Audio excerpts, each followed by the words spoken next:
আল্লাহ তোমাদের রক্ত চায় না, তোমাদের বস্ত্র চায় না, আমার আল্লাহ চায় তোমাদের মনের খবর জানতে। শিশু ইসমাইল যখন 9 বছর বয়স হয়ে গেল, কয় বছর? 9 বছর।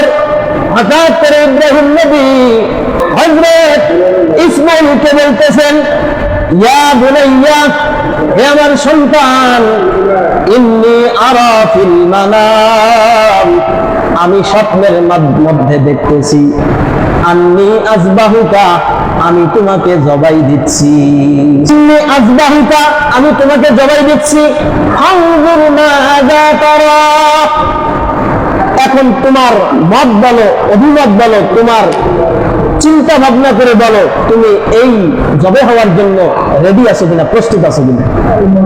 তার মানে মুফাসসিরিন ইকরামরা বলেন, ইব্রাহিম নবী যখন ওই মরুভূমির মধ্যে আসলেন, বললেন আমি তো এখানে দুধু মরুভূমি দেখছি, কোনো বাড়ি ছিল না, গাছপালা ছিল না, তরুলতা ছিল না, কিছুই ছিল না, এখন এত সুন্দর ঘর বাড়ি কেমনে তৈরি হয়ে গেল? এই ঘর বাড়ি কোথা থেকে হলো? প্রায় 9 বছর 10 বছর পর আসলেন। অনেক রাতের মধ্যে আছে 13 বছর পর আবার আসলেন। আইসা দেখলেন ঘর বাড়ি নতুন নতুন, সেখানে ব্যবসায়ীরা তারা ঘর বাড়ি তৈরি করেছে। ইসমাইলের ঘর কোন জায়গার মধ্যে? এলাকার মানুষ বলতেছে ওই যে পুকুরি দেখা যায়, ওই পুকুরের ঘর ইসমাইলের। এবার হযরত ইব্রাহিম নবী ওই পুকুরের সামনে গিয়ে ডাক দিতেছে, ইয়া বুনাইয়া, হে আমার সন্তান, আজকে প্রায় 9 বছর থেকে তোমারে আমি দেখি না, তোমাদেরকে ছাড়িয়ে আমি সিরিয়ার মধ্যে ছিলাম।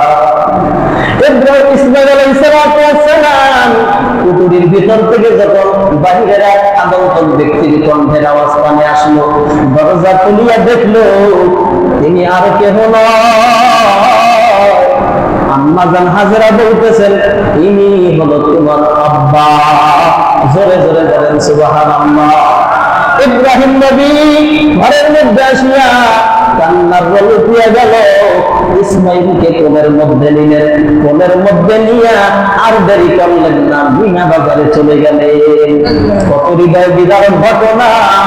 কেবল আসলেন সিরিয়া থেকে 9 বছর কিংবা 13 বছর পর, হঠাৎ সন্তানকে দেখলেন, কোলে নিলেন, আবার মিনা বাজারে চলে গেলেন। মিনায় যেখানে হাজী সাহেবরা কুরবানি করে, ওই জায়গার মধ্যে গিয়ে শিশু ইসমাইলকে বলতেছেন, কি বলতেছেন একটু মনোযোগ দিয়ে শোনেন। এই কথাগুলো আমার আল্লাহ কোরআনুল কারীমের মধ্যে তামাম দুনিয়ার মানুষদেরকে জানাবার জন্য এর বলে দিয়েছেন।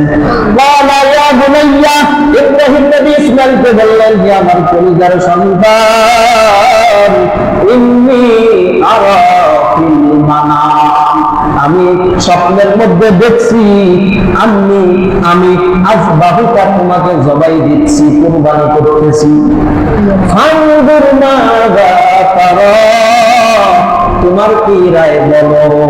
9 বছরের বালক দেখেন কি বলেন, ওয়ালা ইয়া আবাতি, ও আমার পিতা, ইফআল মা তুমার, যে মালিক তোমাকে যে হুকুম করছে এই হুকুম তুমি বাস্তবায়ন করো। তার মানে নিজেকে জবাই হওয়ার জন্য, আল্লাহর সামনে পরীক্ষা দেওয়ার জন্য ইসমাইল রাজি। সাতাজিদুনি, আব্বাজান টেনশনের কোনো কারণ নাই, ইনশাআল্লাহু মিনাস সাবিরিন, টেনশনের কোনো কারণ নাই, আপনি আমাকে ধৈর্যশীলদের অন্তর্ভুক্ত ভাবেন। যখন এই কথা বলল, ইব্রাহিম নবী এ গালে চুমু দেয়, আর একটা গালে চুমু দেয় 9 বছরের সন্তানের কথা শুনে। আমি তাকে কুরবানি করব, সে রাজি হয়ে গেল।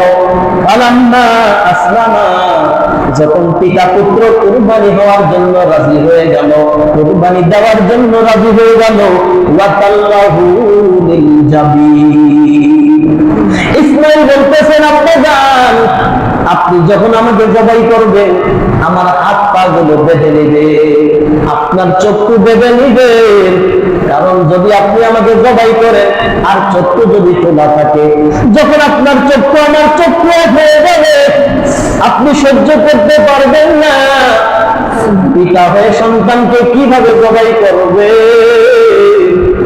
এমন তো হইতে পারে আপনি জবাই করার সঙ্গে সঙ্গে আমার দেহ থেকে ধমনী থেকে যে রক্ত প্রবাহিত হবে, এই রক্তগুলো আপনার শরীরে লাগবে। একজন পয়গম্বরের শরীরের মধ্যে রক্ত লাগা, এটা আমার জন্য বেয়াদবি।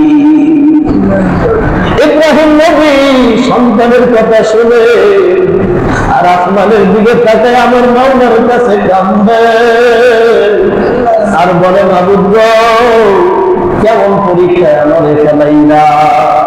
না না ইব্রাহিম এমন নয়, অবশ্যই অবশ্যই পরীক্ষার মধ্যে উত্তীর্ণ হবে। করে কোন সুবহানাল্লাহ। এবার সন্তানকে শোয়ানো হবে, হাত পা বাঁধা হবে। ইব্রাহিম নবী ধারালো ছুরি দিয়ে জোরে জোরে আঘাত করতেছেন, গলা কাটে না। তিনি রাগান্বিত হয়ে তরবারিটাকে দূরে নিক্ষেপ করলেন। ওই তরবারি যেই পাথরের মধ্যে পড়ে গেছে, ওই পাথরটা দ্বিখণ্ড হয়ে গেছে। এখনো হাজী সাহেব রাজারা মক্কায় যায়, জাদুঘরের মধ্যে পাথরটা রাখা আছে। কিন্তু আমার আল্লাহ দেখেন কেমন,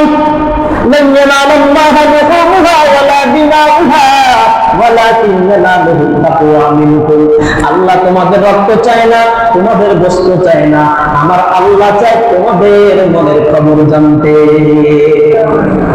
আল্লাহ রব্বুল আলামিন যখন দেখলেন পিতা পুত্র উভয়ে রাজি, শুয়ে গেছে, আরেকজন তরবারি চালাইতেছে। যখন এই দৃশ্য দেখলেন আমার আল্লাহ জিবরাইলকে হুকুম করলেন,